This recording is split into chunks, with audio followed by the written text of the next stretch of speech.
Hello everyone, it is Thursday, October the 31st, and yes, everybody, the world calls this Halloween, but it's All Hallows Eve, All Hallows Eve.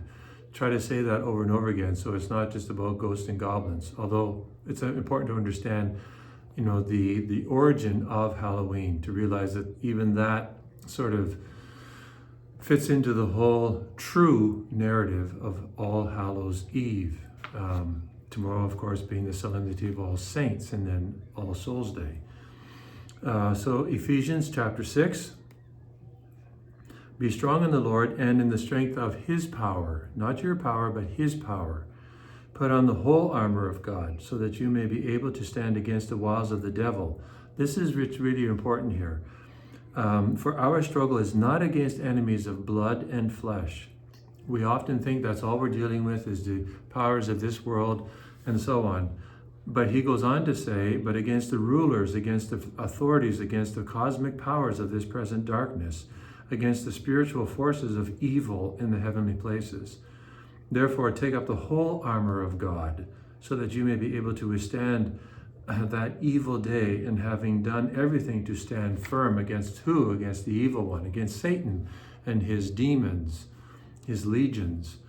So we are not just dealing with flesh and blood. We have to be, on the one hand, we can't be looking for the devil around every corner, always blaming it on the devil, like Flip Wilson, the devil made me do it. You don't know who Flip Wilson is because you're too young. Go look him up on the YouTube. Flip Wilson. He was a good comedian. But that was one of his famous, lines, the devil made me do it. But we have to be aware that the evil one is constantly prowling about the world looking for the ruin of souls. St. Peter, that's what he writes in one of his epistles. So we can't look for him under every corner, around every corner, or sort of under every rock around every corner, so to speak, or blame everything on him. But we also have to recognize he is trying to ruin us. He is trying to separate us from God for all eternity. So we're not just dealing with, the ads coming at us, even our cell phones, definitely that's part of it. But we're dealing with higher things that are really out to destroy us, out to destroy your children. And that's why we need to be men and women of prayer, right?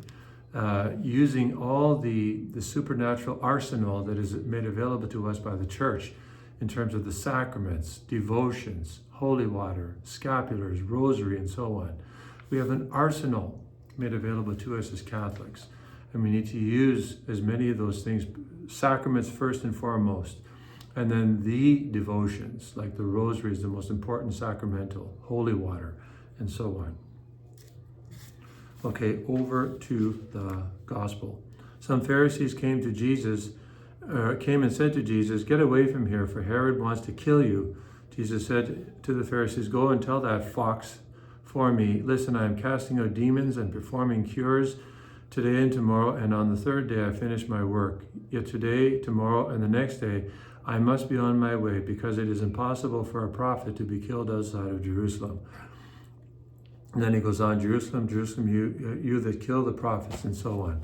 So our Lord actually took the advice of the Pharisees and left. Now, he didn't leave because he was frightened, because he was scared or gave in to fear. He left because it wasn't his time. And we know this because many times he said, my hour is not yet come. He knew the hour, and when that happened, nothing could stop him from going towards the hour. It's just our Lord would not allow anybody to stop him before he got to the hour. So he wasn't going to put his life at risk unnecessarily, being captured by Herod too soon. But when the time came in Gethsemane, if you remember, he knew they were coming. Not only in his divine intellect, but he could see in Gethsemane, he could see the torches. He had time to run. He had time to flee. He had time to hide himself. He didn't. Now is the hour.